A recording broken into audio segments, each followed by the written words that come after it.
সন্ধেবেলা কিছু চটপাটা খাওয়ার মন হলো, তাই ভেবে ফেললাম আজকে আলু কাবলিই বানিয়ে ফেলবো। খুব তাড়াতাড়িও হয়ে যাবে। তাড়াতাড়ি করে আলুগুলো সিদ্ধ করে ফেললাম। অন্যদিকে পেঁয়াজ, লঙ্কা, ধনেপাতাগুলো কুচিয়ে রেডি করে রাখলাম। আলু কাবলিতে গজ ওঠা ছোলা দিলে খুবই মজাদার লাগে। আলুগুলোকে কাট করে সেগুলো বোলের মধ্যে নিয়ে নিলাম।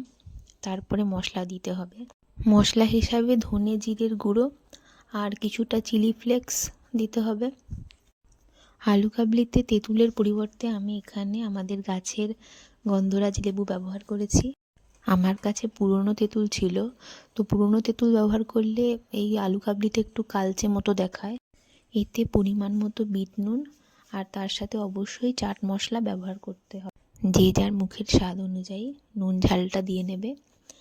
দেখো খুব তাড়াতাড়ি রেডি হয়ে গেল চটপাটা আলু কাবলি।